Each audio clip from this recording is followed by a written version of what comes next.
Well, I am an admirer of Elisa's. Elisa has even worked for me, and the fact is that she is talented. What's it called? Kermit and Friends? Kermit and Friends. Kermit. But It's Kermit. You're saying like not to frog? do... Yeah, wait. I actually have watched a few hours of Kermit and Friends. How many hours have you watched, Natalie? Oh, no. Probably indulged in 8 hours. Holy. My wife and I watched Benji's ex-girlfriends or whatever's going on. We watched this crazy podcast, and I have to say, this is one of the, probably in the top 5 things I think about right now. She has a podcast, but she gets to come on the radio. It is craziness upon craziness.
Hello, everybody. Welcome to Kermit and Friends. I'm Elisa.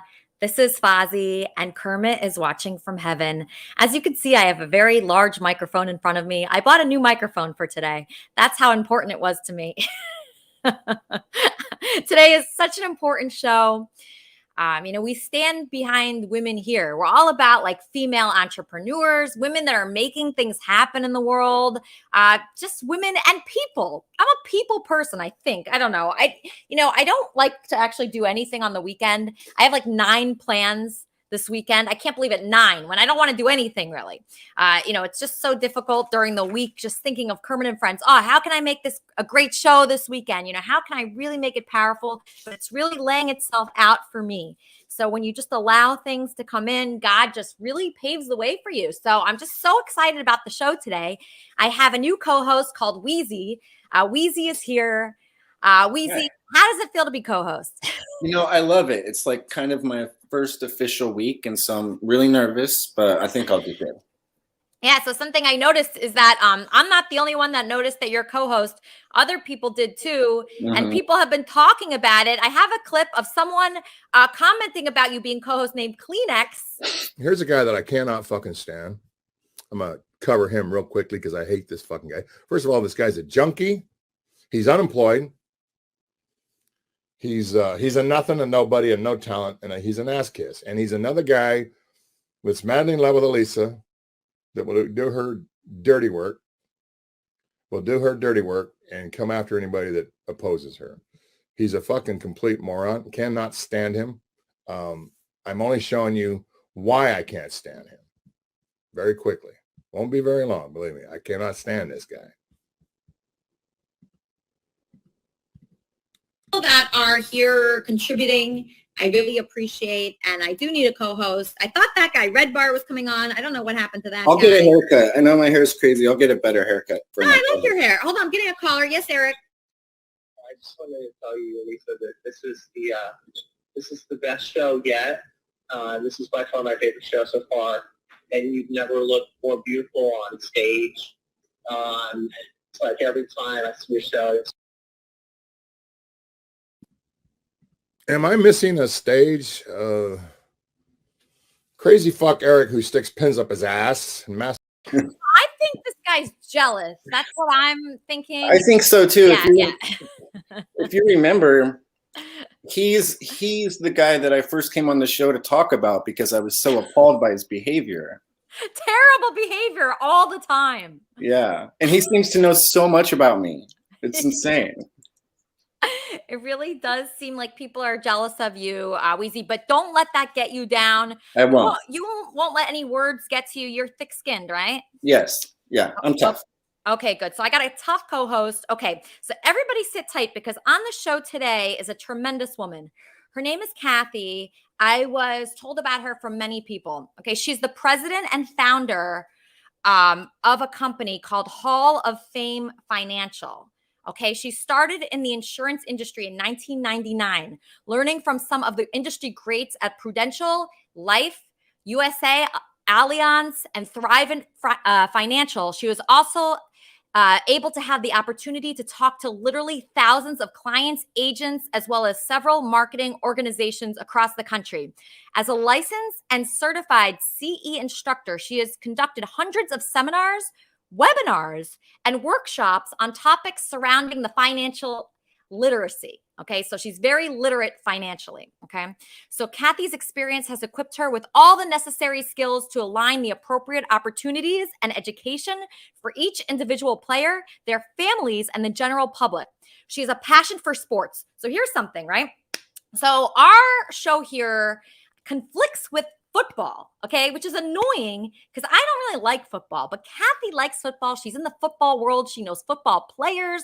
Her passion for sports, specifically the Minnesota Vikings football, and learning about the physical and financial problems of retired athletes. I heard like a very high percentage of retired athletes go broke. And I was very curious about that. So I'm going to ask her that question. That's what brought the idea of Hall of Fame Financial to light. Her many connections with advisors and insurance carriers, as well as athletes and celebrities, help bring the connections to support the mission of creating educational tools and partnerships that will enable people to live out their lives in their homes longer without outliving their income. See, that is something we should all be worried about, outliving our income, right? So Cathy, she has 3 wonderful sons. This past year, she spent the majority of the year helping her aging parents in Eastern Kentucky, as well as in their summer home. That sounds nice. Okay, so this is a good person who's going to help us financially. She's going to teach us about football. She's a woman. She has a podcast. Everybody, welcome to the show, Cathy. Wow. Don't say anything else. Just say more, okay? So good to see you. I'm so happy that I'm sitting up at the summer home in the fall, and it's going to be winter pretty soon. So very nice to meet you. It's so nice to meet you. I was so excited. Like I said, I bought this new microphone just for you coming on the I'm so jealous, and I'm so touched too. Thank you. Yeah, well, I really admire, what you've done in the industry. It's a hard industry to be in finance. I'm also in finance, and I know it's like a male-dominated industry. Good old boys network. Good old boys network is what I call it. Yeah. So how do you navigate that world? How do you navigate that, it being primarily men? Did you ever work in like a big office with just tons of guys in it? Yes. Yes. You know what? You do. Here's like one of my first experiences in the industry where it dawned on me that it was male dominated. I was with Life USA, and I was on the marketing team, and an agent called in, and I said, thank you for calling. He goes, transfer me to a man. And I go, No. Everybody's on the phones right now. I'm sure I can help you. And oh no.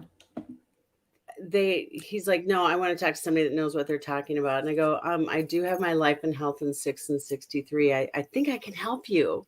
He goes, no, get a man.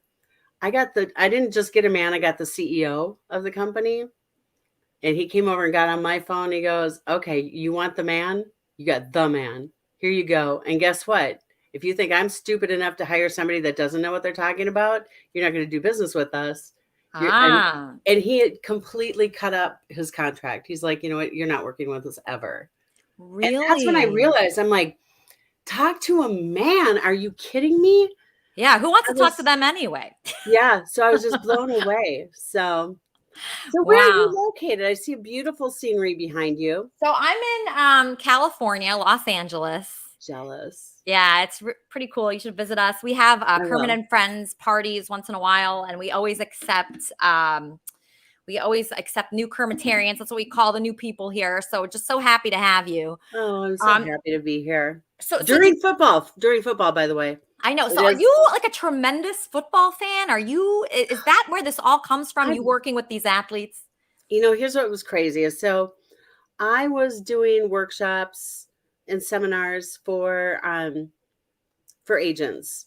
Okay. And I was traveling all over the country, and then all of a sudden I took a different position and I wasn't traveling anymore. So then I started creating my own workshops, and I got these guys to agree to have me and one of the former Minnesota Vikings show up for a workshop to talk about retirement.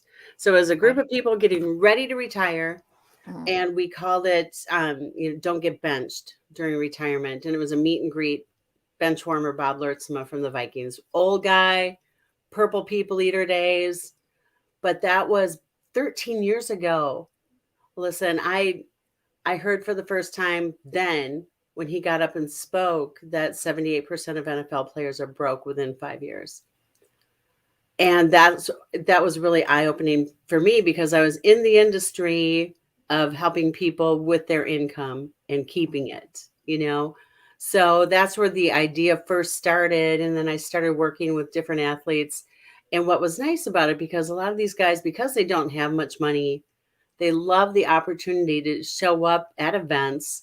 And so I had, licensed agents paying these guys to show up and tell their story. So they're broke? These former NFL players are just completely broke at this point. What did they do with that money? Where did it go? Well, okay, so if we look at some of the first guys, I mean, they didn't make very much. Like a friend of mine that played for the Broncos and won 2 Super Bowls, his first year in the NFL, he made $60,000. If you're not a first-round draft pick, first of all, you're not making that big amount of money. But a lot of them, I mean, when they do get the money, they're just not brought up knowing it. So they literally, buy mom a house. Mm-hmm. They just go crazy. I mean, it's like lottery winners. Lottery winners are broke within 5 years, aren't they? I mean, so they spend all this money, but then their careers are short. Right. So they're not planning ahead of time. They're getting into bad investments. I don't know why, but most of them buy restaurants, and that's never a good investment. But it isn't. Hold on, I'm getting a caller. But caller, hold your big questions just for about 10 minutes. What caller? What do you want? I just wanted to touch on the topic of what she was discussing earlier about it being male dominated. I just wanted to know if she's experienced ever any sexual harassment or molestation at work with, being around all these men. If she has any Me Too moments that she can share. Thank you. Oh, that's a good question. All right, Brain. That was a good question, Brain. I'm sorry that I almost discounted your question. Okay. Did you have any Me Too moments? You know what? Yeah, I did. In fact, so when I was traveling all the time, I traveled alone, and I was in a different city every day when I was doing these different workshops. I did 4-hour-long Cathy shows talking about, the Allianz products. And I was in the East Coast, and it wasn't an agent, but there was some people there. I've never wanted to just sit in my room and hide. I'm a people person. I get out and talk to people. Yeah. And I literally, and I'm going to name drop here, and I hope he doesn't mind, but there was a celebrity golf tournament going on, and I was just hanging out with people, and I went to go call my sons to say goodnight and say prayers with them. And this one guy, I won't name him, but he was a former athlete, a quarterback, and he followed me into this room where I went to go call my kids, and I was in a position I wasn't going to be able to get out of. But Roberto Clemente Jr. came to my rescue. Wow. Yeah. Wait, so you were in your room. I wasn't in my room. I was like, I went to a little different area at the hotel just to go call my sons and wish them good night and say their prayers. And yeah, this guy followed me. So that was like I got out of it. No, it wasn't Brett Favre. Okay. No, but no, I've had moments, and I just, I'm just able to get out of it. I've been really lucky. So here, this is a good question. Okay, so February 30th asked the question, why protect the bastard? Because that's the big thing behind like the Me Too movement, right? Is women, they don't say anything because they're protecting the man. And then like 30 years later, like 40 years later, they decide, oh, now is the time to really get this guy and take away his career. Is it ever the right time for that? When is that time? I think you should do it when it happens, for sure. I mean, nothing happened. Okay. So it could have happened. It could have. Okay. So that's why, it's like, I don't know. So nothing did. He just followed me. No. So nothing happened. But it was enough that somebody came in and saw that there's a possibility that something could. So okay. Yeah. And then I was walked to my room, so I was okay. Okay, that's a fascinating question because that really is. And you know what, though?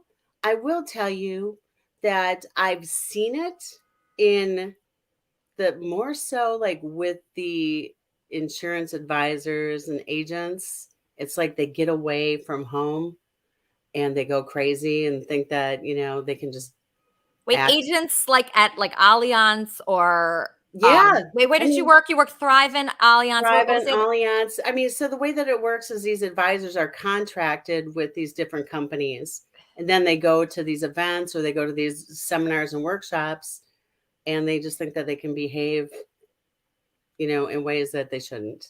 And so they're sales guys, though, typically. So that's a certain type, for sure.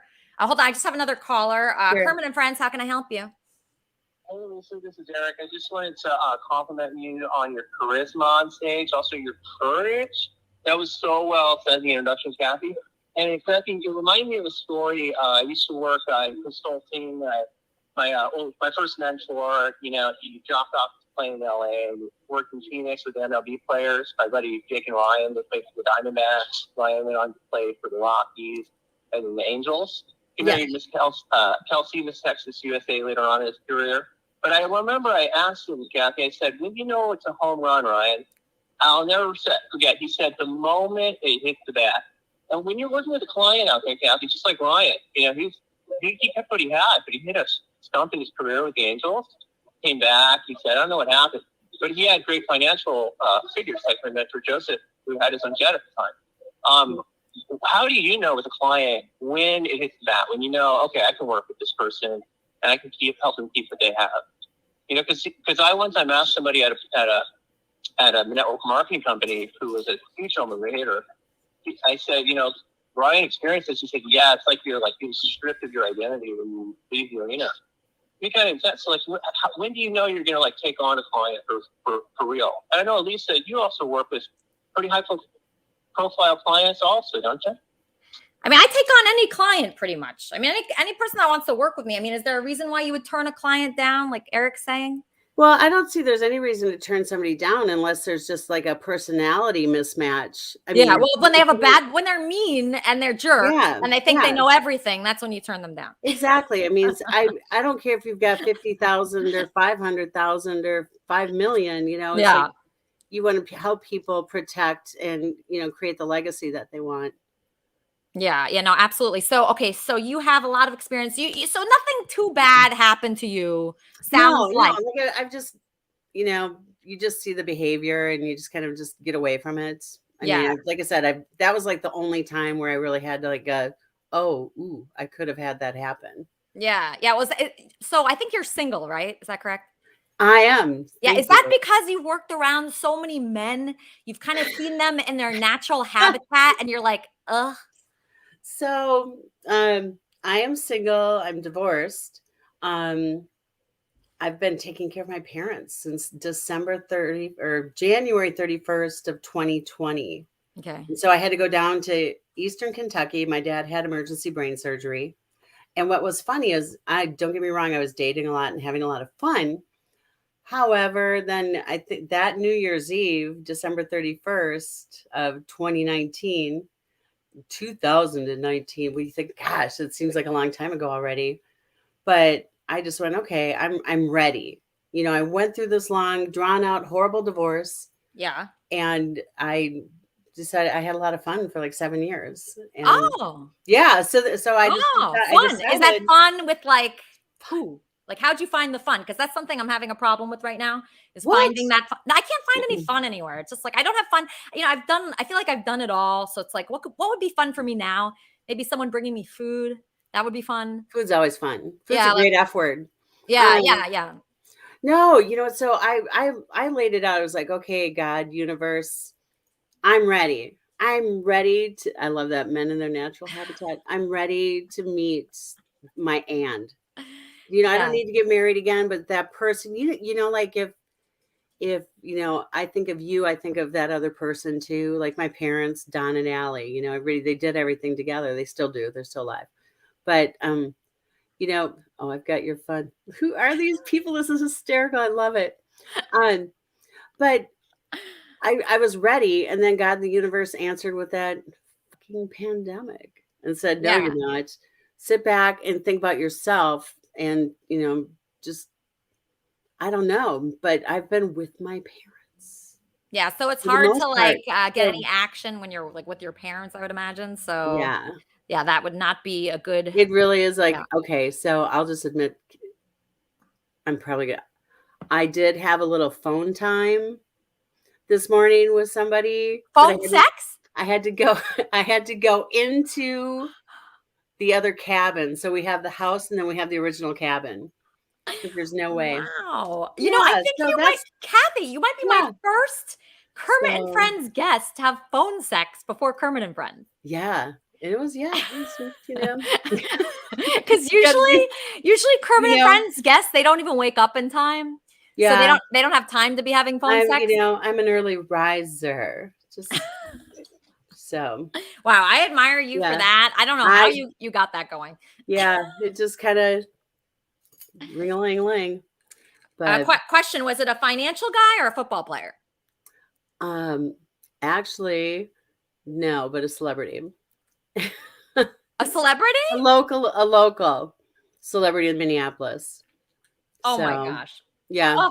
A singer, but wow. Respect, Cathy. Respect. Okay. So let's bring on some questions. I'm going to bring on my potential co-host, Yeezy. Wait, is his no? Yeezy. No, sorry, not Yeezy. Yeah, his name's Wheezy. Sorry, Wheezy. Wheezy, you're muted, Wheezy. Okay, there you go. So you ask Cathy a question, pertaining to football or okay. Or yeah, I'm curious if it was Dan Marino. No. Okay. Oh, and the thing is here's what's even funnier. I don't even remember his name anymore. I don't even. But no, yeah, I had my phone sex with Prince. No, that was definitely not who it was this morning. No. I got a direct line to heaven. Thanks. But that would be an interesting story. I think that would go viral. Here, let's take another question. T-Bob Love, he's COO. T-Bob, you're on with Cathy. Hi, love the beard. Yeah, thank you. So I heard you talking about investment a little bit ago. My sister happened to be one of the top 10 richest women in the United States in 2000 or in the 80s and 90s. She invested into she went to work for a tax company and she turned it into an investment company. Wow. And she was always successful. It was crazy. But outside of that, her daughters made millions of dollars. I mean, hundreds of millions of dollars running the top daycare in the United States. That's wonderful. So I was curious, outside of something like that, or you said restaurants is a slow or bad investment, pretty much can be.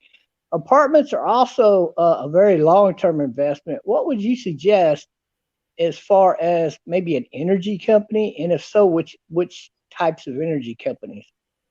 That's a good question, Bob. Great question. That is a good question. That would be for you, Alyssa. Me? That's your... Yeah, Bob, see me after the show. That is a good question. Now we have Sharman Smith, who actually suggested you as a guest. Sharman, you're on with Cathy. Hi, how are you? I'm good. How are you, beautiful? Fantastic. We actually have a mutual friend who told me all about you. She told me we were a lot alike, and I've seen a lot of comments today about how we look so much alike, so I think it's spectacular. Oh, you two. Yeah, I'm like, now I'm kind of like, I was like, not me. Yeah. No, you yeah, two. but you two Everybody's do been look a lot commenting. alike. Yeah, actually, with blonde hair, I might be able to pass for there we you. go. Yeah. You've had a bunch of different podcasts. What kind of podcasts have you had? Oh my gosh. Well, the F word. I was on one. Oh my God, you guys. I was on with this guy who was a former Bronco and he was a wrestler, Randy Thornton. And it was called this is how it started for me in the podcast world. He asked me to help him.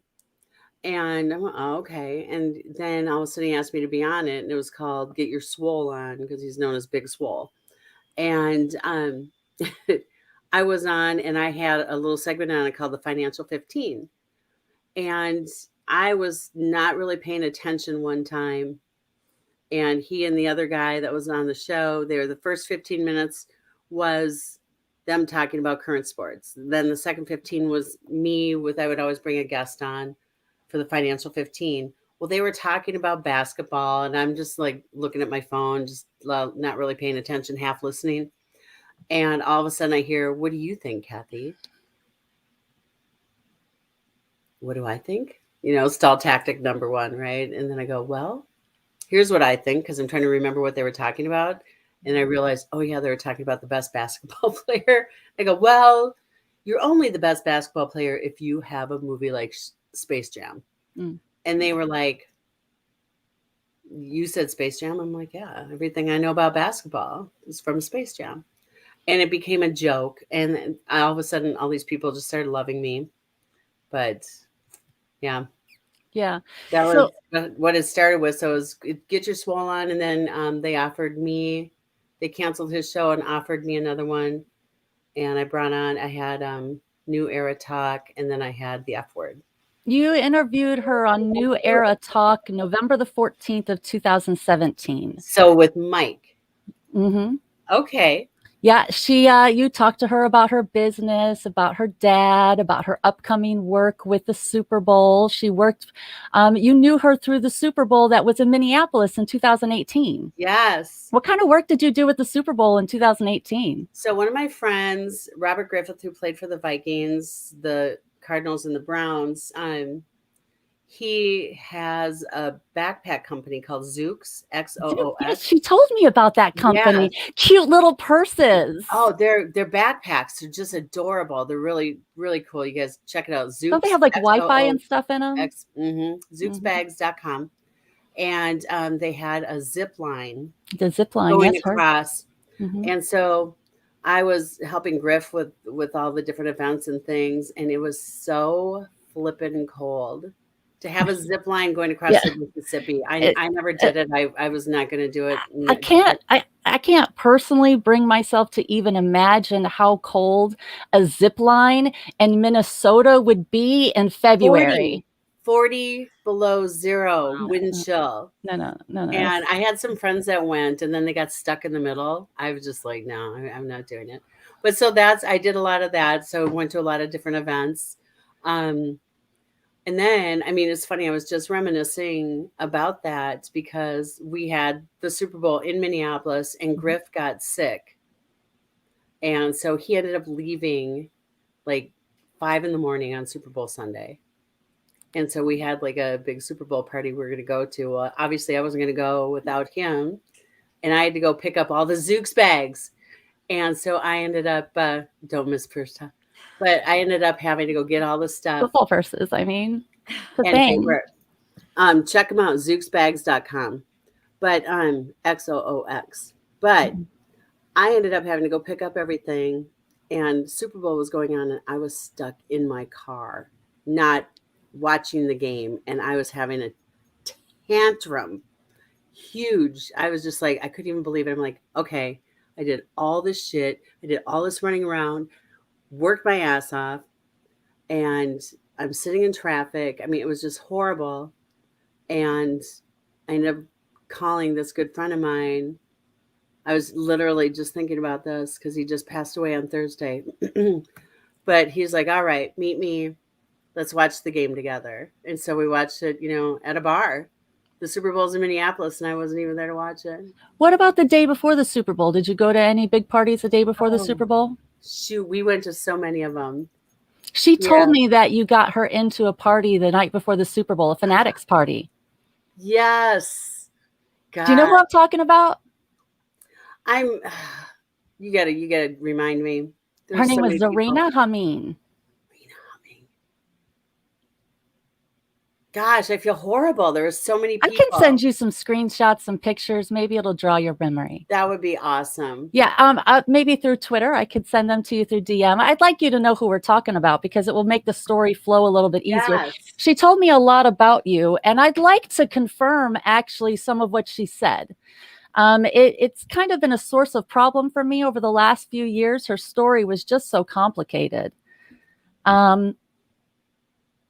Hold on just a second. When you followed me on Twitter a couple of weeks ago, I took it kind of as a sign from the universe that now was a good time to work this out.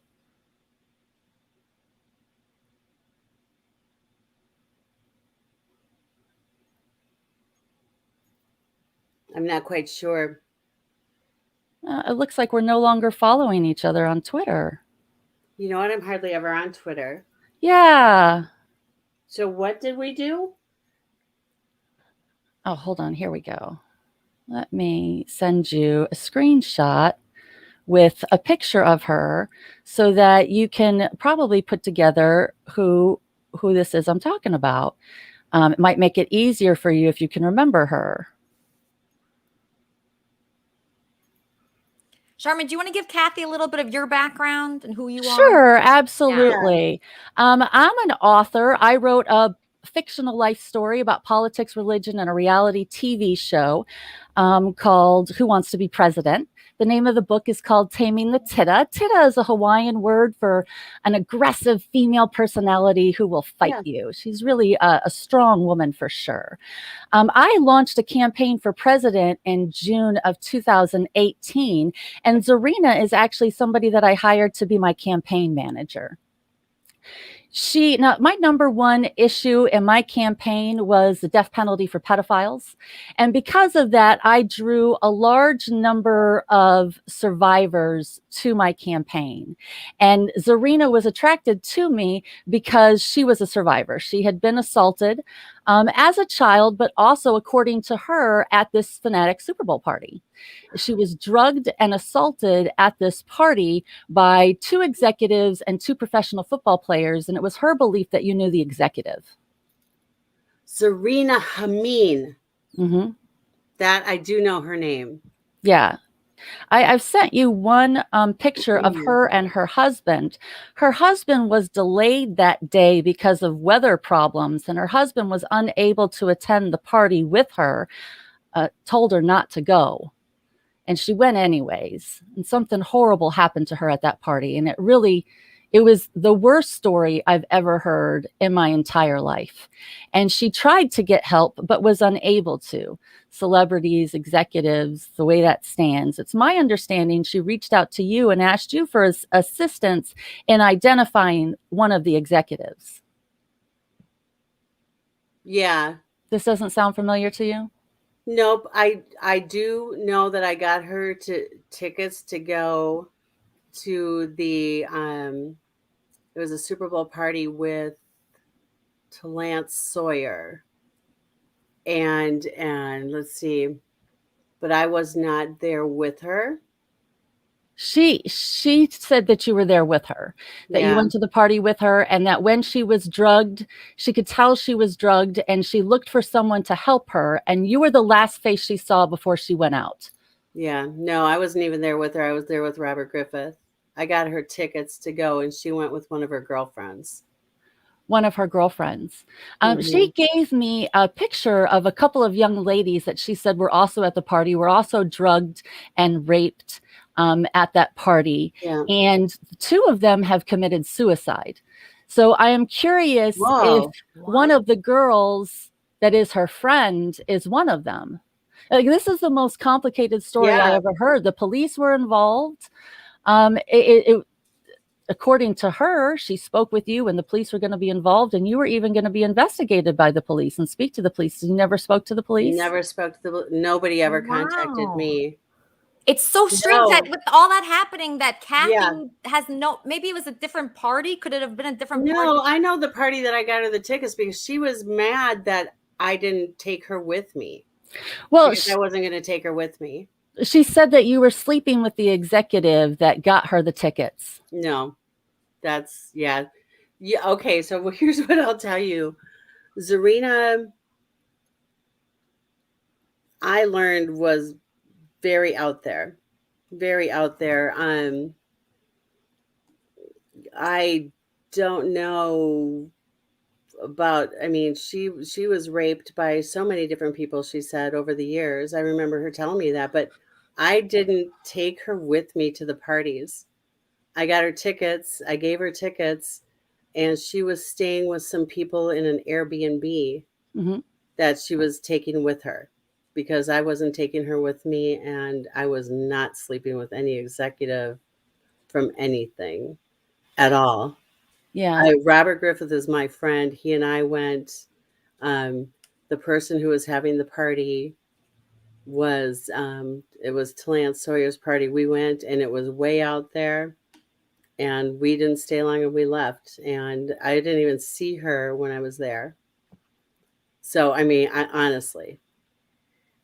That was your campaign manager, Charmin? No, it was my campaign manager. Wow. Yeah, I hired her as my campaign manager. She told me this story. It became really intense after she identified somebody I knew as one of the executives who assaulted her. Wow. She really felt like it was the universe that brought us together, because how else would I ever know you and this executive in this story? It was really intense. Yeah. I just sent you a screenshot of Zarina through the direct messages and Twitter. Well, it I sounds also like she does sent you- remember her. She Yeah, sounds she like does she remember her. who she is. Absolutely. Absolutely. I sent you Yeah. also a phone number, which I had believed at one point in time belonged to your business. I actually called this number December of 2018 after I heard this story. But this number now, when I reversed phone searched it, Yeah. it's now registered to The Storm. ZHE, The Storm. Yeah, like the storm is coming. Yeah, so if you could look and tell me if you recognize this phone number at all, if it's ever been associated with you. Yeah, let me see. Let me look at my Twitter. Okay. While she's looking for that, let's just bring on Yeah. Bob. He has an interesting. Hold on 1 second, Charmin. Bob, you had an interesting view that you typed in the private chat. What is that view? I don't know which time you're talking. Just now. You if just you're typed talking, it. Just oh, okay, yeah, about Charmin's loony manager. She's apparently thinks everybody she's ever maybe gonna meet has raped her. Apparently, she's a loony bin. And I've been learning a lot about her myself, and I think there's something definitely wrong upstairs. Yeah. I don't know that person that she's with at all. That's her husband. He fraudulently signed his name to one of my campaign checks. I don't know his real Yeah, name. and that's a number I've never seen before either. A number you've never seen before. No, I didn't let her be near my player. I just didn't want her around my players. So do you think she was looking for trouble, Cathy? Does that happen because think of so, the money because- involved? So there's two sides of this. She came to Minneapolis because how did I meet her? But she was on the radio show with Mike and I. Oh, because she put Mike on her magazine. Her magazine. She had that magazine. So that's how I met her with Mike Darrow. Because, oh my God, I would talk to Mike about some of these crazy stories, because she would call me and say she just got raped. And I'm like, well, where's your husband? Oh my God, I could find, you know what? I wonder if I still have text. Crazy. Okay, find the text. Kermit and Friends. Find the text. I'm trying to find this woman. Because I have the craziest story you've ever heard in your entire life. All right, go ahead, Charmin. I just hung up. Go ahead.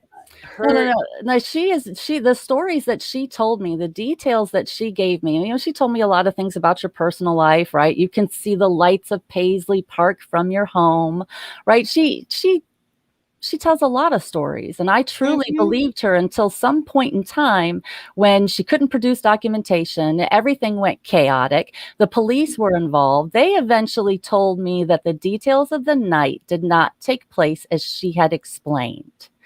And Manager. at some point in time, I came to the belief that I just hired a psycho who was just creating drama to destroy my life. It was so funny because the way you said her name, it didn't register, but Zarina Hameen. Z. Man, no. You know what? Because she said she was there to do some work for like the Super Bowl stuff. She said she had stuff signed, set up. With all those concerts, whatever it was with those concerts. Yeah, it was the with Talance Sawyer, but I mean, she wasn't doing any work. I just got her tickets. Wow. So don't give free tickets out, right? I think that's the moral to the story, Cathy. Don't give any free tickets to anyone. Wow. Have them purchase tickets. They need to My purchase. gosh. So, wow. No, that's crazy. I noticed she was crazy. Yeah. Yeah. So that will happen though. But if you have anybody in a position of power and money, people will try to attach themselves in any way possible. So I don't want to say it's difficult because there's two things going on here. One, it's somebody is claiming that they've been raped and drugged. So do you think there's no truth to that at all? You think it's a crazy person? I think it's a crazy person. I mean, I think that there is something wrong with her. For real. I mean, maybe somewhere down the line, but I mean, she accused so many people when I would talk to her. Yeah. Because she'd call me from Philadelphia and I'm like, well, where's your husband? It was just the weirdest thing. And then I think, if I could find the texts and stuff from it was crazy. Yeah, I mean, it's super interesting to me because, you don't want to say this person's lying, right? You don't want to say that. But then if they have a history of this, it just doesn't look good. It's like, why are you putting yourself in that situation, multiple times, all the time? Wow. And so and I hate that for Charmin because Charmin, her main issue that she likes, to protect women with is protecting them against rape. And she was talking about something in the NFL. What was it, Charmin? You were very concerned with the sex trafficking. Right, that was her story. Her story is that she was drugged and gang raped at an NFL party by NFL executives and players, and that it was part of their trade score. The players were being forced to participate in this by the executives as part of their trade score. I'll help you find her. Wow. You want me to help you find her? I tracked her down to the sheriff in Philadelphia. Her mother works for the sheriff in Philadelphia. And the sheriff gave me the impression that Zarina wasn't her name. Oh, geez. Okay, I'm getting a caller, Cathy. Kermit and Friends, how can I help you? So here's my question. I learned from them the importance of honor, among samurais, like to not dishonor someone and to honor yourself. Otherwise, you mismatch with people. You become something you're not. So, in terms of honor, they also teach, to when someone's talking, to actually ask them, are you just venting or are you open to receiving positive feedback? So the favor I want to ask is, I want to ask you to ask David if he's open to receiving my positive feedback, and then he's talking about my boss right now. Eric, off topic. Because my question is, what role does honor play? And I want him to ask if he's open to No. He's talking about people that are not affiliated with the show. Okay. Oh. So, all right. So what I'm seeing here, this is crazy. So, so you think this is a person that's just making up stuff? No, I mean, and what's funny is now there's like all of a sudden when I started thinking, I'm like, oh, Zarina Hameen. Yeah. No, she's a wackadoo. Yeah. So stay away from people like that. Something I noticed recently in my life is I used to think it was okay to hang out with like wackadoo crazy people. And I used to be entertained by it. But then recently I found myself getting into trouble with those people. And I just noticed, man, I got to just cut those crazy people out because I'm going down with them. Yeah, no, I mean, you know what? They will try to suck you down. They totally will. Yes. And I completely, wow. Yeah, it's just wild. Because she flew out. She acted like she was this big time executive person too. But she was not at any kind of NFL executive parties. Yeah, I don't go to any parties anymore, Kathy. Really, I mean, they're just a recipe for a disaster. It And, is. I mean, really, what can happen You at a should party? come up here, hang out with me. You should see the lake. It's beautiful. I'm going to go 4-wheeling after this. Really? Wow. Yes. Send pictures. I will for sure. Gosh, that was crazy. But no, but think about, okay, here's what I want to think. So what happened to her that makes me so sad? It's sad. No, it's sad because it's a very broken, sad person that does something like that. Okay. Yeah. So this is not, I mean, I felt very depressed in my life and very like out of control and, bipolar type, but never to the point of doing something like that. So you have to think of the mindset that person is in to falsely and wrongly accuse people of something. That person is hurting so tremendously. And they're in just such bad shape. I mean, that is a dangerous person that could be dangerous to others and themselves. Mm-hmm. Wow. I got to tell my friend Mike that what she just came out from under the rocks again. Yeah, absolutely. So on your podcast, Kathy, are these the type of issues that you want to uncover? What is your podcast? What are you going to be talking about? Okay, so actually, the podcast is not even on a podcast station, but it's on a new app that I sent you the link for called Breakout. So I'm following 2 people and they're both named Cathy on there. I hope they're both you. So Breakout, is it breakout.com? How do people follow you so they can watch your podcast? Hopefully more people come out of the woodwork. So that's hysterical. I'm sorry. So it's Breakout. It looks like this. Okay, it's a room. It's much like that other room. What is it's that like room? Clubhouse. A clubhouse. That's what I was going to say. Yeah. So I brought. I want to introduce the founders of it to you. Okay. You'd love to have them on. Oh, that would be great. Talking like starting a company with 5 guys and then making it like in 3 years a number of 500 out of 5,000 and the Inc. 5,000. Yeah, and so how many users like do they have that? Like, because I know they're brand new. I mean, Clubhouse is like crazy, but they've already. I know a couple weeks ago, just without any advertising, they were already up to 3,000. Oh, okay. All right. So that's something. They're growing. But is that the only place your podcast is going to be on, though? Don't you want to put it on YouTube or? I do want to. Okay. So, but I'm just bringing it back. But the F word, what we do is we talk about faith, family, finance, football, friends, philanthropy, whatever, So I just, what I always would do is bring on different guests. Like I had Freeway Ricky Ross on one week, just talking about different things. You look so much like my son's girlfriend. It's really crazy. Yes, she's beautiful like you. Nice. Yeah, I think she is. She's darling.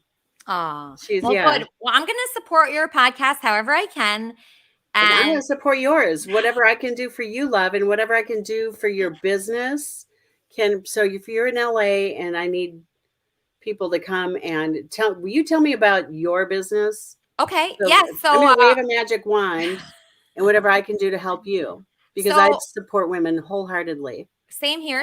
So what we do here is we're Kermit and Friends, and we're an open community. We're open for everybody. So we have a large community that we have a fan club that talks every day, all day. And then I bring guests here to get to know new people. And we have musical guests and we have co-hosts. And it's basically just like an interview show with a bunch of crazy people on it. And we have a COO and we have a CEO. And we just have, we have a reoccurring cast. So whenever we could bring in new people that are interested in promoting their ideas and their shows, I just love that. And so that's why, I was just so thrilled to have you on today. And I want everybody. I'm so thankful. I mean, I really am. I mean, it's interesting times for all of us. COVID, like I said, COVID has done a number. Yeah. It's still kind of happening. Like I said, I just lost one of my NFL guys Thursday. So I'm still kind of reeling. A football player died Thursday? Yes. Of COVID? That's the word I'm getting. And he was a really good man, strong faith. So at least, I know where he is. But yeah, his name is Tanao Alapate, 54 years old. They had the Vikings alumni weekend 2 weeks ago. And I didn't go because my dad fell and broke his kneecap. He's 83. So I didn't go down there. It was the first time I wasn't there for years, but He was there and he was fine, but it was like a super spreader kind of event, because nobody was wearing masks, and he, from what I hear, was not vaccinated. Oh, and he wasn't wearing a mask and he wasn't vaccinated. So would you say that's like a recipe for disaster? Yeah, because and like John Randall, Ben Williams, these guys were telling him you need to get vaccinated. He goes, "Why? I'm healthy," and now he's gone. Yeah. So I want to That's what's address so a sad. person here. This guy is writing in the chat, KAFCOO threatened school kids. Please address that, and viewers demand to know what this is about. See, this is a problem. So this is a problem that we have here. So we have a COO named Bob. This is Bob. Bob, people are coming out against you at like record numbers. Why is that, Bob? All of these people run together. They've been following me for years. Several of them been trying to take me down for years. They're not getting anywhere. This whole rumor mill that just started up, they're always dreaming up a new rumor. See, this is why I went to jail right there. Not because I threatened kids or any school, but because I called the police about phishing. Phishing is when they use your email or your phone number or both to go into a website and type out like a thread or whatever and use your information so that they think it's you. I've seen airports shut down personally. I've been in the mix of watching this go down. And we even tracked a guy down through Interpol out there to Greece who did it one time. This is all true stuff, by the way. And I can bring that guy on here for you if you want, Lisa Jordana. He's crazy. I'm just but I can bring him on here. concerned because the mother of the children is in the chat now, and everybody's saying, please listen to this person. The mother is in the chat watching this right now. No, she's not. But if she is, bring her up because I could fill her in exactly what went up. And somebody did post more of that video than just what they've been showing you. What they did is cut out a little part of it. So here's what happened. So somebody went and committed phishing on me. I went to jail for false calling 911, which I never dialed 911. So I'm looking forward to that court case. And then as soon as I got out of court at the end of the week, I go up to the police department. They got a hold of the FBI guy who this happened to in Louisiana. Hold on, we're getting a caller. Hold on, Bob. We have a caller. It's Rob DeHaven. Yes, Rob. Yeah, I'm calling in. I just wanted to know what this is all about. I saw these clips. Let me turn my sound down. I'm really concerned. With the story he's telling, I understand his story. I can make it a whole lot shorter than him. He got in trouble just recently. The police wanted to look at his emails because there were threatening emails to the schools around his area, around his home. He blames it on this phishing thing, which is that whole long story. Well, that went to sleep. Now, in the fan club, he threatened a friend of mine's children, a friend of everyone's children. And his exact quotes were, if that kid goes back to school, then I'll have his ass beat too. And it goes deeper than that. And we're all trying to get some attention on this and get someone to shine a light on it.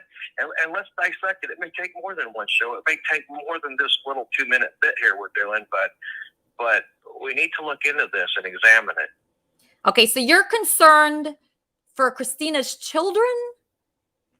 Oh, I'm very concerned. He's made several threats that we've taken clips of, video clips of.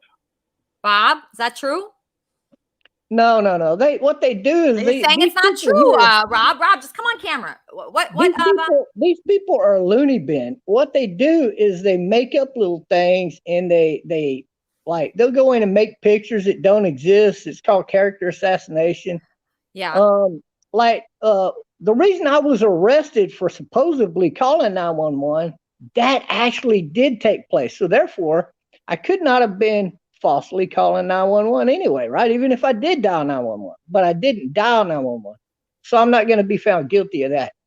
But, or the other deal, the police came to my house, took my computer down to the police department, and I did allow them in my email, and they copied every single email that guy from Greece had sent to me or that I may have sent to him.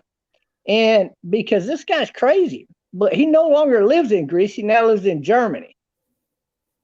So they know the truth. Rob knows the truth, exactly what took place. But what he does, because he's Antifa, is he changes the story around to try to make it look bad. Who's Antifa here? Rob DeHaven. He started out with Occupy Wall Street. He was an organizer. Rob started up LibertyRush.com, a social network, just specifically so they would have a place to communicate in private, so they could plot to go attack people or throw bricks or rocks or eggs at people. And then when Censura Taylor started up Antifa in America, who did she use to start it up? The ex-members of Occupy Wall Street, because all of the leaders of Occupy Wall Street were arrested, mainly for robbing armored trucks and banks. All right, so I have a clip of you. Let's see, screen recording. I just did this. Yeah, go ahead. Let's check this out of Bob. Through shoddy maintenance.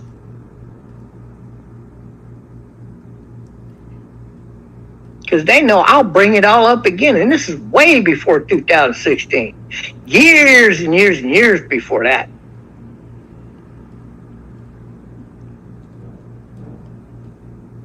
Shit against me except for my best friends. One of which is coming on a Sunday KF show. And I'm going to tell you again, Rob DeHaven, this is how dumb you are. I mentioned a veteran with 28 years of military service. 28 years. Rob DeHaven assumed it was Douglas Dakota. He goes over there whispering bullshit into his ear. I got that covered. Rob, he knew.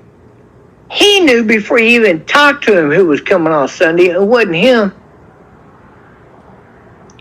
Lisa Jordana knows. Leaf knows, I'm pretty sure. But you don't know. You don't have a clue. Do you know why?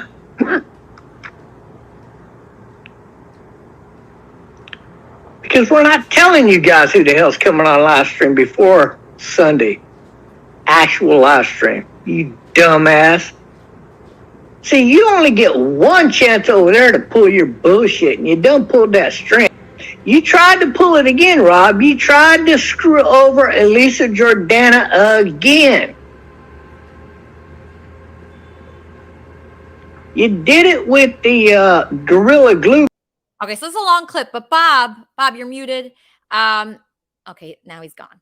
Anyway, I think Bob is innocent. I mean, I must say that. I think that Bob is the innocent one. This other guy, Rob, is calling guests, finding out who he thinks the guest is going to be, trying to take them away from the show. How could I be on that guy's side? You know, today, all I typed in the Discord was, I like Bob. And for the next 2 hours, I was being completely attacked just for saying I liked Bob. I feel Bob's entertaining. I feel he does a lot for the show. He is good. You know, I don't know the ins and outs of whatever he does, but from the evidence I've seen, he did not make any criminal threats. He didn't do anything to break the law. So I'm Team Bob. I'm Team Bob too, and I don't like just all these people coming against him. That is just very uncomfortable for me, and I just hate it, especially since he's COO, and I have a lot of respect for him. And the other guy, Rob, was trying to take away who he thought was the guest today, which is Douglas Dakota, when it wasn't the guest. I had to be quiet about who the guest was. I didn't tell anybody Cathy was coming on because I was afraid that Rob DeHaven would start calling her. Correct. And he would have. Yeah, he would have. So we just got to be careful here. We can't announce any guests. Bob, obviously you're innocent, and I feel really sorry that everybody's coming after you like that. Well, it's just this little clique, and that's it. And maybe one other. And Maddie's trying to learn how to be a TTC talker, but you know, Maddie don't hate nobody. He's a very big-hearted guy. So exactly. Bologna, I think Bologna just does it to have fun. I don't know outside of that. I don't take anything he says too seriously. Yeah, don't worry about it. Don't worry about it. It's just, I mean, if anything, I think it is entertaining how upset people get by you. I think a lot of them are jealous. And that's kind of sad to me because, you know what? Everybody should just have fun here and don't worry about who's getting the most attention or, you know, who's COO. Don't worry about that. Just enjoy, just enjoy being here. That's what I think. I mean, look at Charmin today. Charmin, aren't you happy that Yeah. now we cleared the air with you and Cathy. I mean, you and Cathy can be friends now. Well, we're messaging each other. We're going to have a very nice conversation, and I'm going to like, just share it all with her. And I've sent some pictures back and forth. She doesn't know the girls who were also there. Maybe if we put their picture out, we can find them. And I think personally, knowing that they didn't commit suicide and they're really alive, and Wait, they're they're not alive? these horrible victims, and they're actually just normal people, and they were just pulled into a story. And I think that would be kind of nice to meet them and know that they're decent human people, and they weren't assaulted, and they weren't hurt, and they were just brought into a lie. I kind of like to meet these girls. Those people you thought were dead and they're alive? I don't know. Maybe they are. If my campaign manager lied about so many people, right? She lied about Cathy. She told lies about me. She lied about the people who assaulted her, right? She told so many lies. Surely these other people weren't actually victims. Surely these other people who she says were victims didn't commit suicide. I have lived with the feeling that I was responsible for somebody committing suicide for a couple of years now. And I'd love to get that weight off my shoulder. Love it. Wait, you thought you were responsible? She told me that she was in connection and communication with 2 other victims that were assaulted at that party. And when those other victims found out about me, they committed suicide because of my connection to the abuser. My campaign manager accused somebody I know of being her rapist and of being this horrible serial rapist that abused these other people. And as soon as these other people found out about me, they committed suicide. And you thought that the whole time? I have thought that was a possibility. Eventually, at some point in time throughout the last couple of years, I just accepted the fact that this woman that I hired was crazy. And I tried to believe that it was all just a fake story, and there was nothing I could do about it, right? The police wouldn't help me. There was no recourse for me. And I would love to get to the bottom of this entire story. And I would like to see her be punished for her false accusations. She has caused a lot of trauma and a lot of people's lives with her lies. How long have you been carrying this and feeling guilty about it? Since December 18.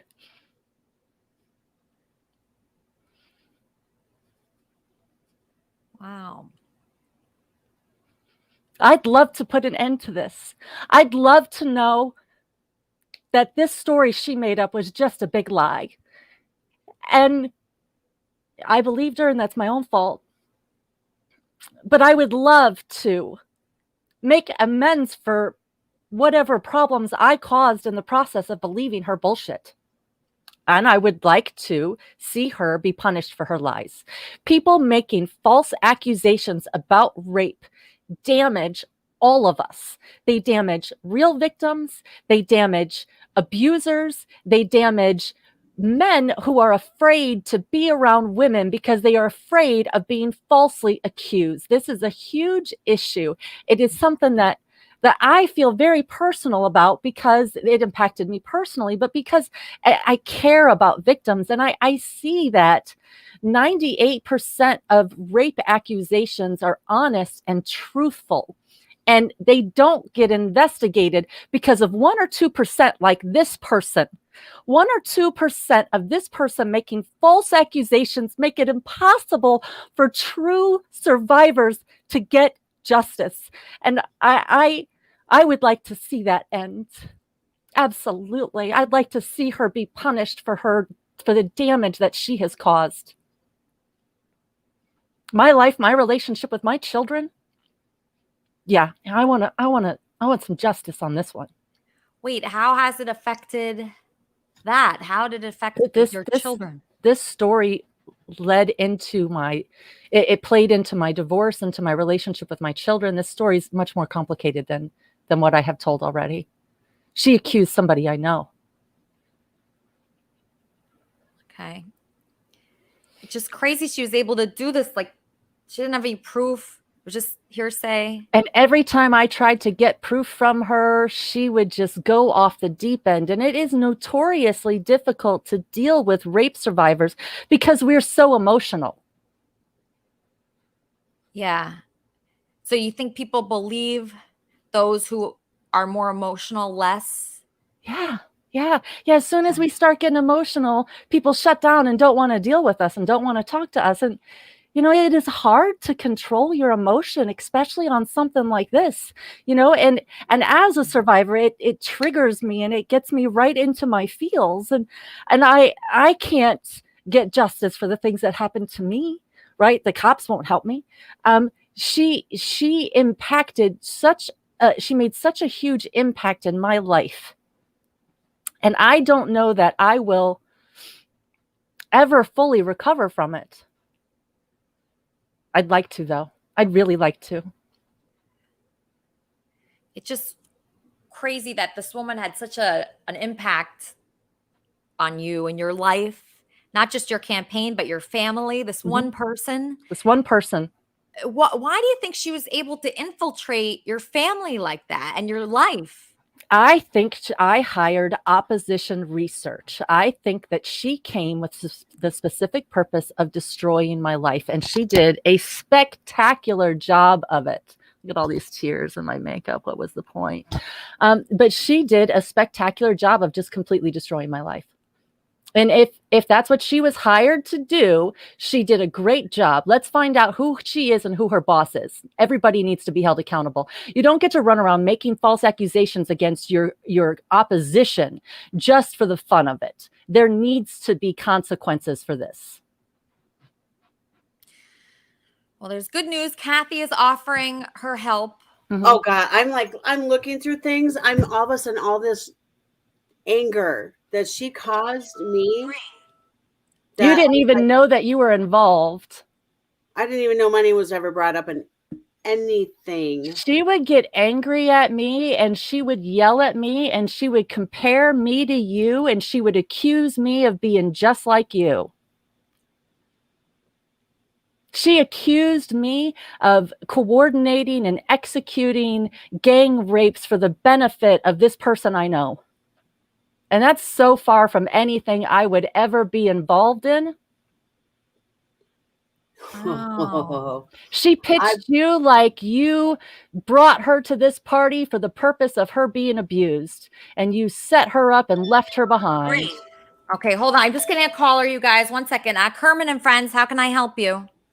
Hi, yeah, I wanted to speak with Charmin briefly. So basically, she was accusing you of being like a Ghislaine Maxwell type. Correct. Like Correct. you've orchestrated all these girls Correct. or these guys to rape and have sex with. That's what she's been accusing you of, right? So Correct. we can wrap our head around that because we've all heard about Jeffrey Epstein. And we know all about, obviously, about Ghislaine Maxwell. So that's understandable. You'd be traumatized if, obviously you didn't do that. So that's a hell of a thing to be accused of.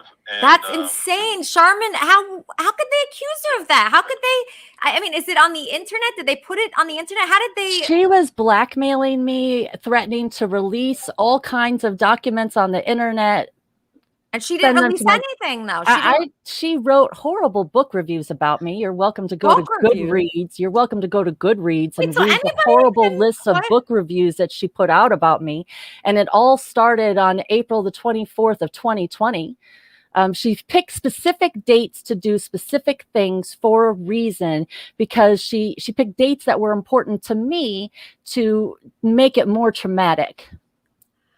I can't believe that they accused you of that, and that why do you think she did that? Why? I think she's opposition research, and I think I have no drama. I have no scandals, so she had to create them.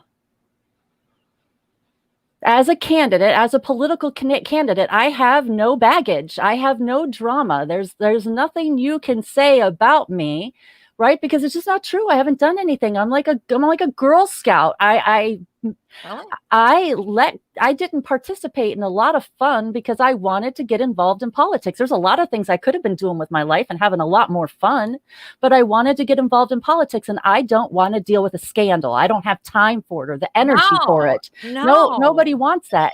And so what I have is a campaign manager who showed up in my life and started getting information about me and creating scandals. Wow, I can't believe this. Kermit and Friends, what? Kermit and Friends. Can you put Charmin back on? She's here. She's here. What's up, Eric? Yeah. So the question is, are you just venting, or are you open to receiving positive feedback?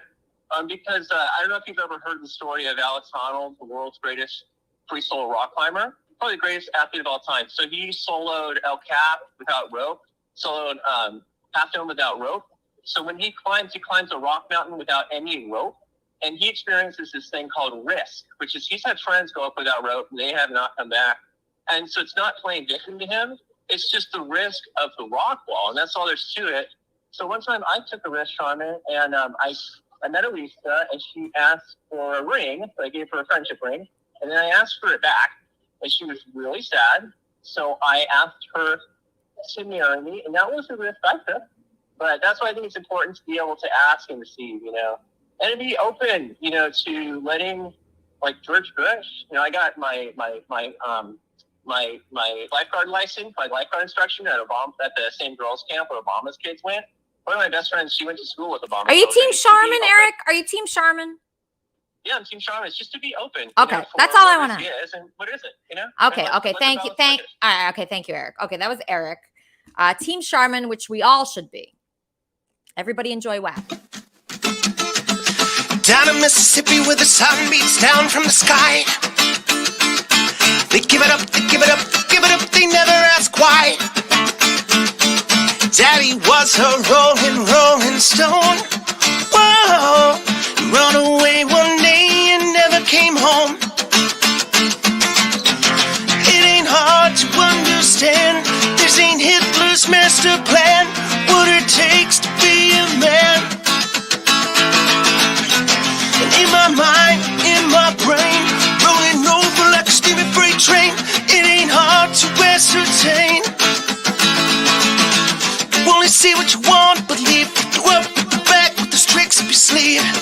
That don't mean I can't hang the day that I died, for the day that I shut my mouth, put down my guitar. Sunday morning, church down at the bar. Get down on my knees and start to pray. Whoa, pray my itchy rash will go away. Y'all, it ain't me. Kentucky Fried Chicken is all I see. It's a hell of a way to start your day. And if I make you cry all night, me and Daddy gonna have a fist fight. It ain't personal, it ain't me.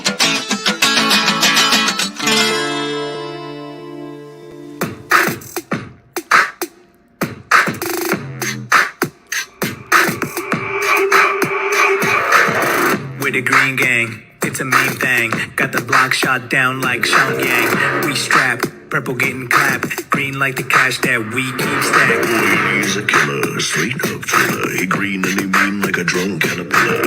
So back down, there's a green town. Doing green stuff, ripping that green grass. Taking what we're taking and breaking them with the green. Saying no nos on the screen, take the streets, why they scream. Wait, what's that?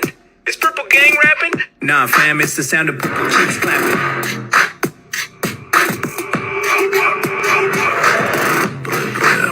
What's that? It's the boys rolling up, and Juicy's got it again. Oh no, Eddie got the snow. Josh and Molly driving en route to the studio. Okay, so what should be on the wrap-up show today? What do you think, Bob? What should the topics be? Woo. Well, I was a little disappointed my buddy didn't make it in here today. I'll have a talk with him and try to set something up for maybe next Sunday. Yeah, that's okay. Don't worry about that. He's not afraid to come on. He's been on my live stream in the past, and he's been on others. So, okay, all right, yeah, no, don't worry about it. I was thrilled with Cathy, and she's, we just cleared so much up today, and there's still more. with the Charmin Yeah. story. You know, there's obviously more there. So if you're connected with Kermit and Friends, obviously reach out to Charmin and reach out to Cathy and everybody involved. Bob, if you want your story heard, if you want to get to the bottom of something, I think Kermit and Friends is, hold on one second. Kermit and Friends. Hello. Hi, Kermit and Friends. How can I help you? Hello, it's Dave. I just wanted to ask you, I understand that John Melendez is angry at you for some reason, and I just wondered if you could talk about it, what was going on. Yes, he is angry at me. So I have a clip of that. Hold on one second. I'm going to pull it up. Jelly John and Tammy. Okay, so here, let me bring up this clip. Hold on one second. It's Tammy. It's a person named Tammy and John talking about me. One second. Before we even get into it, all those goofy people that call John, I love, never is going to change my opinion on who John Melendez is. Oh, you mean the trolls? Just any of those trolls, the Elisa Giordano's that pretend to be your friend and go on and say bad stuff about you. I wanted to call and smack her because if you're friends with you, your friend, like friends accept people where they are in life. You know what I mean? And Put it this way, Tommy. Show. She banged Benji and he let her submit. Come on. Tammy, that chick Elisa is such a sad description of a human being. She is a horrible. Well, I don't want to say anything. Being. Listen, I'm not in the business of picking on people, but but I'm saying like she begs me to do a show and then she has me on and sabotages me. It's like, well, you know, and she calls up people to come on to trash me while she begs me to do her show because she lied to Heather. She whatever is. But I'm telling you, she lied to Heather. She told that like she was a staff writer for Stern Show. You banged Benji and you submitted. We were all there. Especially I know the fact because in 2013, 14, 15, I was at Sirius XM Studios all the time with Jenny McCarthy being a co-host for her. So like the number one reason why I really hate that clip that I just played is because I don't like when women say, oh, like she banged somebody to get that position. I hate that. Like women, like you saw Cathy and Charmin today. Like that was the opposite of that. You know, we want women lifting each other up the way Charmin and Cathy were able to connect. Not how a comedian or someone says, oh, she like fucked somebody to get that role. I hate that. Don't say that about other women. Right, Dave? Yeah, I agree with you. And also as well, as I understand it, weren't you and Benji weren't even an item, were you, when you first went on the show? And it's just like really stupid. So like I don't even care. Like an accurate thing to say. Exactly. And you know what, Dave, I don't even really care what people think I worked at or used to work at or work at now. It really doesn't matter, but it's just annoying in general. Whenever I hear women saying that, that's something that fucking asshole men say. That's not something that women are supposed to say about each other. Just don't do that. Don't do that. You know that you fucked many, many people and got nothing, okay? So, just stop. Just stop saying that about other women. It's a horrible thing to say, and it's just wrong, and it sets women back. So let's set women forward like what Charmin and Cathy are doing. Let's not be like this like Tammy Piscatelli woman and try to put women down for who they fucked or who they didn't fuck or where they worked or where they didn't work. Who cares? I don't care where she works. I don't know one job she's ever had, and I've never heard of her until she said that, but it's annoying. Yeah, I agree with you. That is really annoying. And also with, just in case, like, I don't know, maybe people aren't clear. So John Melendez was on your original run of Kermit and Friends. Yeah, he was. Had like a disagreement on the program, and then he seemed mad at you for a long time, and then he came back on a month ago, and I watched the program, and I don't really get what he would be upset about because nothing particularly controversial seemed to happen to him on that program. Like, what's his beef? So here's the problem, Dave. This is something I don't like about men. I don't think you're like this, but something I don't like about men is this guy John has been trying to date me for like almost 10 years now, okay? I had no interest 10 years ago. I have no interest now. I've had no interest in the time in between, okay? There's just nothing for me there in any way. Personality bad, looks bad, financially bad. Did I say personality bad? Because that's the really big one. His personality is terrible. He's unfunny. He's the opposite of funny. I've never met someone less funny. The only time when he's funny is when he's on Kermit and Friends. And really, that's where he should be. That's where he belongs. Yeah, he doesn't. Yeah, I don't think you and he would kind of walk off into the sunset in like a romantic Valentine's Day type dream, like maybe he was hoping for. Yeah. And then, like, I invite him to a group setting. He's complaining about the bill. This is just not a dream guy. He says that I only fuck celebrities. Like, my dream guy doesn't say stuff like that. He just doesn't talk like that. John has no class, and he knows it. He knows he has no class. I'm pretty sure he knows. If he doesn't know, that would be weird. But I don't like the way he talks about women. And he's just very angry if you reject him. And I'll never not reject him because just the way he is terrible. And he would show up at my apartment. I mean, just everything's wrong with that guy. And I feel bad because honestly, I really do like him on Kermit and Friends. I think this is the one place where he's understood. And also as well on Kermit and Friends, like he's not in the same room as you. Which That's perfect. Distinct advantage, yeah. Yeah. No, any setting where he's not in the room is a very good setting. Yeah, I just wondered like he just seems to be really angry. But then also, like, if he'd been trying to date you for like 10 years, maybe it'd be a good idea if he tried another approach apart from being kind of hard work all the time, because he didn't seem to be getting him very far. Yeah, no, he it's weird. Like, you want to say, I want to say that, like, oh, if he just tried harder, but no. There's nothing that he can do. There's nothing. There's people that I like out there that I can't do anything. It's just that rejection is part of life, Dave. It's a hard part of life. There's people that I want that I can't get to. So I understand why he's upset, but he is just very salty right now, and I just don't like that. It's saltiness and bitterness is just unappealing. And then how did this, like the lady who was talking just then, so how did she get involved with all this? What lady? Oh, Tammy? Oh, she was a guest on his. So he has a podcast that's on his balcony, and he invites different comedians on it. And she was there, and she saw my interview with Heather McDonald, and she didn't like what I said about John, and then so she decided to strike out at me by saying that I fucked Benji for my job. It's like, who keeps track of that? It's weird and unusual that she would know or think that, or why she would even care about it.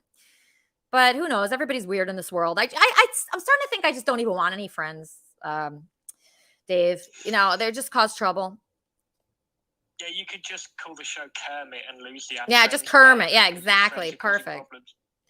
That's actually a really good point. Because dogs don't ever cause any problems at all. I bet you never fallen out of Kermit. Never. Now, you know what? Friends, I think as an adult are very strange. Friends as an adult cause a lot of problems. You can't really trust anybody. And, John, I felt like I was actually very nice to him and very good to him until he started saying that about me. He blamed me for what Cyan Z said. And Cyan Z is Cyan Z. I'm not Cyan Z. You can't blame me for what Cyan Z does anywhere, or what he says, or what he's like. That's just he's a part of Kermit and Friends, just like everyone is. And John's just a big baby. Well, and also as well, like, Kermit and Friends is a live program and people are talking. It's not like you script Kermit and Friends. Yeah. Like, this guy was reading out your script. Like, people can come on and say what they like. And also, John would know that because he's worked in radio for years. You would think he would know comedy. You would think he would know anything at all. But no, he just really doesn't. He's just, I'm not sure. He's just acting like a baby. He's very immature. He doesn't understand comedy or anything. And that's just that. So, if he wants to come on Kermit and Friends, my door is always open.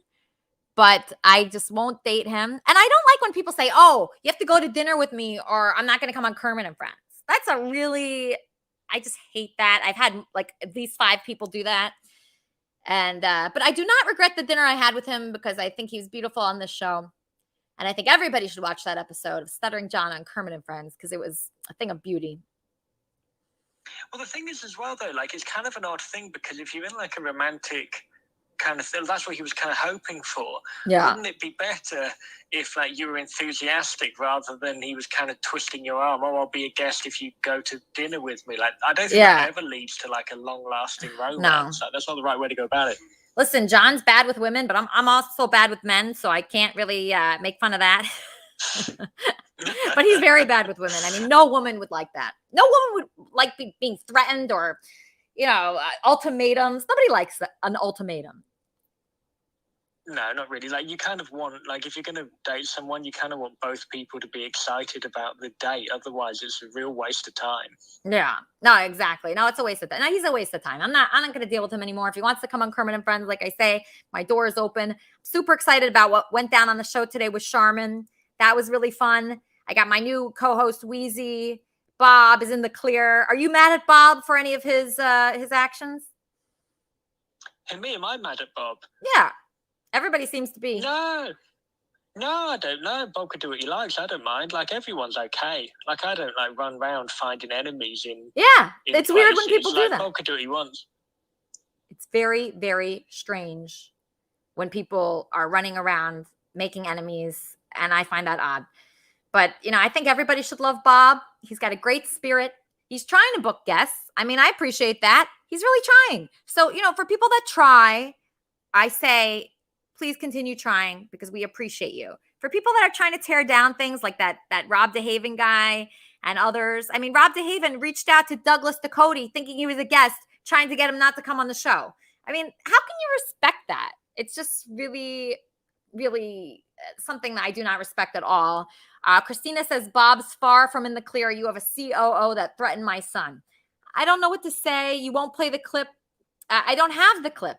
If somebody gives me a clip of Bob threatening a child, I would play it, but I don't have that clip. I'm sorry, Christina. I'm here for you. I'm here for everybody here. I'm telling you, if you had a good clip for me to play, I would play it, but I don't have that clip. I'm very sorry. I mean, Dave, you see that I'm open to any suggestions, right? Oh, yeah, you'd have played the clip, you know, already if you had anything that was interesting, because that's kind of how the show runs. The one thing as well with Bob, and I think Bob's like Bob is exactly a regular because he comes on every single week. Like, I don't think he's missed one show. Like, he's a true Kermitarian. Bob is a true Kermitarian. He gets it. This guy, Rob DeHaven, does not get it, and all his little crew, they don't get it. Nobody gets it. Bob has spirit. And he's very childlike, and he just wants to have a good time. And I understand Bob so well. I have a love for Bob. He wants to come here and have a party. I'm going to throw a party for Bob. How's that? I'm going to throw a big party for Bob, and I'm going to spend a lot of money on it, and it's going to be fun. Yeah, that probably would be fun. Like, to be fair, like, Bob does bring the excitement. When Bob turns up, like, everyone's enjoying themselves. Exactly. So if you like Bob, you know, Dave, I'd love to have you here, obviously. I mean, anybody with a good spirit, that's kind, that wants to make friends and expand, like Wheezy, you know, he's making all kinds of friends now. That's what this is. And that's all it comes down to. It's not more complicated than that. You know, people are, everybody's saying, oh, he's threatening kids. He's threatening kids. I didn't see that. I didn't see it. And as well, like, who has the time to be hating so many people? Like, I'd be exhausted. I'm so tired. Like, every single person I ever came into contact with, I had a problem with. Like, I wouldn't bother getting up in the morning. Like, let things go. It's too tiring. I'm so tired, Dave. You could tell you're getting old when you don't want to do anything on the weekend at all. Like, I don't even want one plan. I have like 9 plans this weekend. I did like 3 things yesterday. I have 3 things today. I'm meeting Pinky after this. I'm meeting my other friends. I mean, I don't want to do anything, but somehow I'm like, oh, am I missing out? If I'm, you know, I mean, I want to sit in a chair all day, Saturday and Sunday. That's what I want to do. But, you know, I love my Kermit and Friends. That's the highlight of my weekend. And then, you know, I make all these other plans, but no, I don't have time to be like stalking people and talking to people's kids and calling places. I don't want to call anybody, you know, that I just don't want to. And it's weird where people want to, you know, contact these guests and get them to not come on. That's so strange for me. At least have them come on the show, then troll them. That sounds a lot more fun than having them not show up at all. I think it's how people get your attention. Yeah. Like, I think it's like if people misbehave, then they get your time. I think that's kind of... this Wits In guy wants my attention so bad.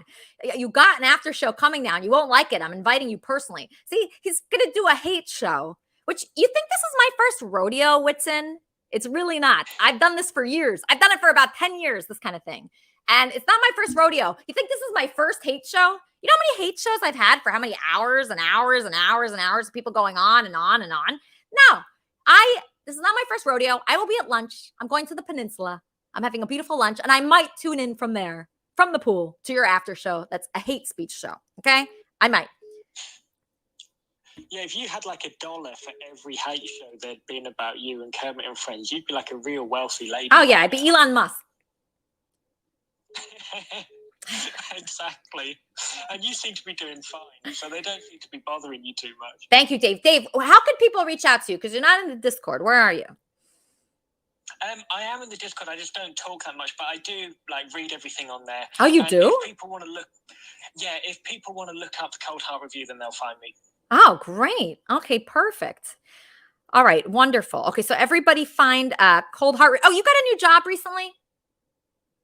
Yeah, I write for 2 music magazines I'm writing for now, and they're coming out every month. And so I'm interviewing people and reviewing CDs and writing them all up, and it's getting published. And I had a weird moment the other day because I was walking around London and I went into the newsagents, and before, when I was waiting for a train, I would always just flick through the magazines that were there. And then I was flicking through one and I realized that I'd written for it. And it was the first time an article of mine had actually been published in a regular music magazine. Wonderful. It was a real little moment for me. It was really like a happy little thing, yeah. That's wonderful.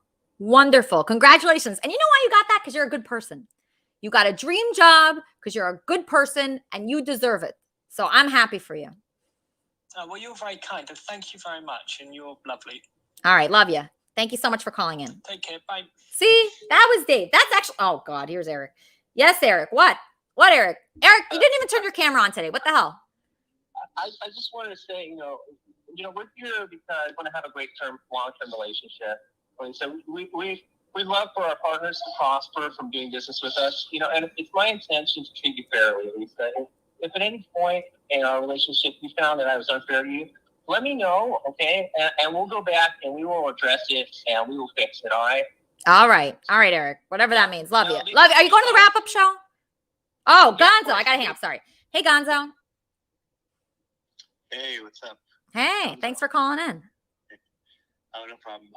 I see Johnny B's in the chat. I wanted to make a voice of complaint if I could, just now that I have an audience to. Oh yeah, sure. Our droppings. So Johnny B started a what's it called, Patreon, where he's charging us fans money each month, where he's going to give us like content, Yeah. And Johnny B, he has Man Cave Live every night on YouNow, which is nobody can get on that YouNow thing. I tried to click on it. I don't want people to see that I'm on the YouNow. It's like for fucking 13-year-olds. No, I don't like YouNow. YouNow's horrible because you have to sign in with your email. Then everybody says, "Oh, Lisa's here." I don't like that. Yeah, I don't like it either, and so much so that I've been banned on like 17 different accounts, and I only set up accounts just to watch Johnny B. But I've been IP banned, so now I can't even create new accounts and get on. And I'm a paying customer to Johnny B, and he refuses to stream on YouTube or in Discord. So like, I don't know why he could just go in like the CAF Discord or his Discord and stream his show so I can watch him. Or why doesn't he just go like a normal person and go on YouTube so anybody could watch? It's easy to see that. So much better. He's a child. He likes playing video. He likes playing the little games on the screen, and he likes the little. I don't know. And it's very like after his show comes out, then it sends you into another show, another stream automatically, and it's always like 14-year-olds. I know. No, I try to get on there. It's horrible. If you can, I'm just hoping I can get everybody's ear to convince Johnny B to leave YouNow and stream on YouTube. He's very addicted to that stupid. Yeah, stream on YouTube. That's the obvious thing. Sorry. Well, I'm just saying that's the obvious thing for him to do. I don't know why he wouldn't do that. It's the obvious thing, in my opinion. And I'm paying each month for his Patreon, and he's not giving me any content. In fact, I'm banned from even watching him. I can't even watch him, and I'm the #1 Man Cave Live fan. Yeah. #1 MCO fan for life. Wow. And I'm the Fan Cave Live host as well. So. Oh my gosh, I'm so sorry. Maybe you want to get your money back. Yeah, that's not well. There's more to the story, but Are there refunds? Are there refunds if you're a Johnny Bolton fan?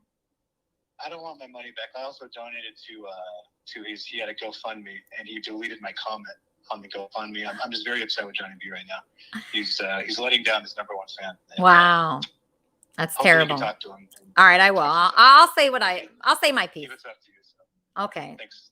All right, thanks, Gonzo. All right, Gonzo. That was Gonzo. He's upset. Yeah, you know what? We try to be good to our fans here. We don't make you pay for anything. We just want you to contribute. We want you to contribute to the the village here. Yes, Brian. Hey, this is just a question regarding T-Bob. Let me preface this by saying I'm a big T-Bob fan. But Okay. I just wanted to ask you, Elisa, a hypothetical question. If indeed you got video of him threatening kids or yelling at kids or doing anything towards kids, I just wanted to know how you would address it and handle it. That's all. Thanks. Yeah, that's a good question. Gosh, do I like kids better or do I like Bob better? Let's see. Kids that I don't know or Bob that I do know that books guests here. That's a tough one. I don't know. But these are all important things that we're going to be discussing on the wrap-up show. Hopefully, Wheezy will be helping in some kind of... Are you going to help? I don't know where the wrap-up show, but I'm definitely down to help. Yeah, no one ever knows where it is. But I think a great topic is definitely Charmin's story. Yes. Oh, what a deep and meaningful story. It's so juicy. There's so much meat to it. It's many layers. Oh, there's so many layers. There's so many people to it. It's amazing. And her, I mean, I feel like she had a revelation today. Yes, I'm glad she did too. You know, Weezy, sometimes we think something and we're so sure of something and we're wrong. We could be wrong. And you could think something, I mean, this is like 4 years now she's been thinking this. And I think she realized today, maybe we're not seeing it clearly, or maybe we listened to the wrong person. And that's a hard, I think she took it actually really well. She did. I mean, it seems to have affected her life for like 4 years. And so it's probably a big weight off of her shoulders, I would imagine. I would think so. I mean, this has affected her family. This has affected her career. This has affected everything in her life. Everything. So I totally agree with you. You know, and it reminds me a lot of when I was hanging out with Joseph and Zach. You know, Zach would refuel his jet in Phoenix. He had a Learjet at the time. And one time Joe talked about risk. He said, you know, once you understand the risks, then it's just a matter of doing it. You know, but Zach Lumen, he's an old masonry family. His dad was very wealthy. He was there when they shorted the stock market. So he was able to afford his own jet. You know, but he's the kind of person who's hanging out with George Bush Jr. And he looked at me with his sunglasses. He pulled his sunglasses up on a walk. He said, here's what I do with risk. I eliminate it. It takes a lot out of you to be able to just say, I think Lucas said it well. You got to get out of your own way sometimes, you know, your own headspace, and just let this system run its course, for the love of God. Let it run its course, you know, not get in your own way. If someone comes to your door, just call the FBI and say, who's this at my door? You know, and just like, I got a life insurance license, had to do a background check with the FBI, you know, and now I can get 6 figures in my bank account. It's all about, you know, positivity at the end of the day. But I did want to ask you, Lisa, can you talk to David, you know, and just ask him, you know, if he's open to, because once upon a time he was open and cool with us getting hitched, living happily ever after. And if you can ask him, he's a very wealthy man. I know he's a very busy man. He's looking to make a return on his investment. I get it. But if you can ask him this week and just say, hey, you know, Eric would like to talk during the week. You know, do you feel like that would be, you know, in our best interest? You know, he may respond to that, you know, but I don't exactly know. But this show has been wonderful. I love your charisma. I love your sense of humor. You're very humorous. You're super funny. I gotta say, you know, it's not just your sense of humor and your charisma either. It's your capacity to look on the bright side of things like no one I've really ever interacted with. And I still learn so much from you every single day. So thank you, Elisa, you know, for your courage and your perseverance. And I hope in my heart that you feel honored in this one as a fellow compassionate samurai. Bob's a compassionate samurai. Kleenex is too. When you meet someone and they're up and up, they're honest with you. Do you ever make sense ever? Or is there ever a time that you actually make sense? Well, only in the moment. And, you know, I've learned that from Elisa as well. Good question. Very good question. Only in the moment, you know? Like, I remember when we were hanging out and I met you at that hotel and we sat down and first relaunched Kermit and Friends, and all of her fans were so excited for this. I went back and watched all of her shows because what's his name? One of our fans wanted me. He said, "You got to go watch all of her shows." So I watched all of her shows, and I remember hanging out with you and you just being so cool. I got a real important question for you. Did you remember where you parked today? Yeah. I've got my Acura just a couple blocks from here, and yeah. And if you're available, I'd love to hang out with you sometime again, Kleenex. But yeah, do I ever make sense? Yeah, I think Steve Jobs at some point made sense. Didn't he die? Didn't Steve Jobs die? Okay, you guys. Anyway, my question. I want to just real quickly. You did a great job today. You did a great job today. I love the way you handled Sharman's bullshit. I think what basically was exposed is she lives in her own world, and she'll believe just about anything anybody tells her. And to be abused by your own self-stupidity was amazing to me. Wait, what? Her self-pity is about her own self-stupidity. All of her drama is self-inflicted because she goes down and she just believes this horse shit, and she then professes it to be truth when she's done no research to get to the bottom of it. She's lived in, what did you say today? You lived in 5 years of agony because you believe a goddamn lie? I said that this story started in December of 2018. Yes. The first thing most people ask is there a police report? I asked for those. I asked for all that. I asked for medical records. I'm sure you think I just sat on my thumbs and didn't do a damn thing, Kleenex. I've seen the way you behave in your direct messages, especially to me. I see the way you behave on camera. You're different whenever you want to be. And so this is the mood you want to be today. Well, at least I don't live in the goddamn false reality. No, you live in a false reality too, for sure. Whatever. Yeah. Yeah, I don't really care about your opinion either, Kleenex. Kleenex, you're wrong. He's wrong. You're just miserable and you're just angry and you just want to be mean to people whenever you can. You get off on it. That's not what today's about. No. Oh, so today was really powerful to get to the bottom of a good story. It's not powerful to you because it doesn't impact you. Shut up. Ah, shut up. But Kleenex, why doesn't it impact you? That's what I'm curious about. Why would it not impact you? It was such a powerful thing. What if something like that happened to you? Can't you put yourself in Sharman's shoes at all?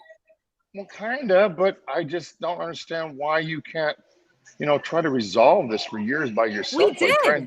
No, I'm talking about before she came in here. What part of the police have been involved in my life for several years over this story did you not understand?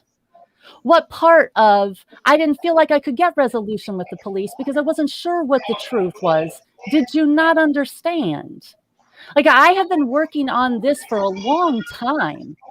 And it just hasn't been working out for me, right? And I got to the point where I didn't even know what to do next, right? The story's so convoluted. There's so many different problems to it. It's hard to track down. You can't get help from the cops. Yeah, first of all, what you say sounds good, but it doesn't have any. Well, nothing's going to sound good to you, Kleenex. You don't know a fucking thing about me. Why don't you stop talking? No, I just know what you like to say about me. No, I know how you like to act in my Twitter DMs, DMs, and then I know how you like to act in front of a camera whenever you run your mouth about me. Well, I'm going to run my mouth about you because you can't take any criticism. No. You like to run around and talk about how I'm damaged goods. You've been on plenty of shows talking about me. That's who you are, Kleenex. That's what you like to do. You like to insult women and belittle them every opportunity you get. I don't want to insult women. I want to insult you. You're a pathological liar. I'm the liar. Yeah, you are. I'm going to insult you. Stop making this about other women. Okay, I have 4 wonderful sisters. I've got a great pool of female friends. I'm not insulting women. I'm insulting you because you're batshit crazy. You're as crazy as And you Eric think Driggs. that's okay. And You you're think that I because think it's I okay am to. crazy, it's okay for you to run around calling me Okay, you know what? damaged goods, call me a You are cunt, call me damaged a goods. liar. That's You're who a you nut. are, Kleenex. You're a That's the nut. type of You're a man you nut. are. That's how you You've treat proven it. women. Oh, you're going to tell That's me how how I you treat treat women? women Oh, yeah, consistently, sure. right? Yeah, You've that's all insulted you got? her. You've insulted me. That's You've all you gotten in got? your my All you DMs and got? Twitter and insulted your Nobody wife. cares about That's the your. type of man you are. Bye, Your bitch. I'm opinion really done. means nothing to me. Why are you in her DMs? That's weird, Because Kleenex. he's the kind of guy who slides right into a girl's DMs. Oh, that's the Ugh. worst kind of guy. No, I don't miss him. Why, when guys slide into my DMs, do they all look like Kleenex? Really bad mystery. But anyway, everybody, I hope you enjoyed the show today. I was thrilled with what happened with Charmin, and I want to keep following that story to the cops, to the FBI, to everybody that's watching. Yes, Kermit and Friends, how can I help you? Oh, hey, I just wanted to say, does anybody here really feel that Kleenex was behaving in a way that was fair to Charmin? No, he wasn't fair to Charmin. Because there's Eric, you were not like this. That was not a fair. No, it wasn't. And Eric, Eric, I'm about to say something nice about you. I'm about to say something nice about you, so just be prepared. Okay? Pause. Yeah. Your charisma, your attitude is. I feel so inspired for the work. And yeah. What were you saying, Eric? Oh, I mean, here I am at this coffee shop. There's a huge there's a big bike group outside. There's a business. It's running and making money. And here we are, over a year later. I think it's understandable, right? I mean, is it understandable that, after such a long haul, someone like Kleenex would be a little tired? Yeah, but I'm going to say something nice about Eric right now. Eric is not like Kleenex. Not all men are like that, just a vast majority of them. But anyway, to close the show, I just want to thank everybody so much for contributing to Cathy. That's halloffamefinancial.com. If you're a broke football player, please contact her and she can help you get out of debt, okay? So that's her main thing. She was fantastic today. Look what happened between her and Charmin. What a beautiful thing. Being open-minded. A lot of people would have just shut down, but Cathy didn't shut down. She heard what Charmin was saying, and they came to a resolution that was beautiful, and now they're going to be friends, okay? Stuttering John, I'd love to see you do that on your show. I highly doubt it. So to the cops, to the FBI, to all the children that Bob is contacting right now, thank you so much for watching. Enjoy our final song of the day from Wappy, and make sure you find the wrap-up show. No clue where it's going to be, but I'm sure there's going to be a hate show and a love show by Trumpster Bob. You should watch both. Join us in the Kermit and Friends Discord so you can keep in touch with everybody throughout the week. And thank you so much for watching Kermit and Friends.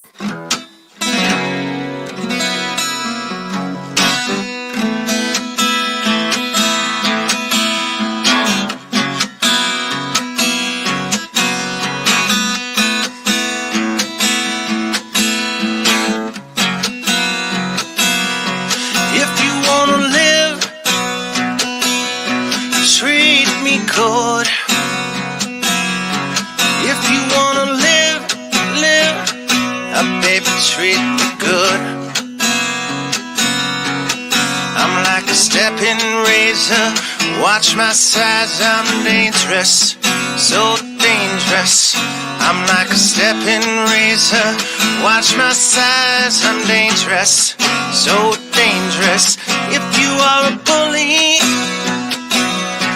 treat me good. If you are a bully, I beg you treat me good. I'm like a stepping razor. Watch my size, I'm dangerous, so dangerous. I'm like a stepping razor. Watch my size, I'm dangerous, so dangerous. If you wanna live, treat me good. If you wanna live, I beg you treat me good. I'm like a stepping razor. Watch my size, I'm dangerous, so dangerous. I'm like a stepping razor. Watch my size, I'm dangerous, so dangerous. If you are a bully, treat me good.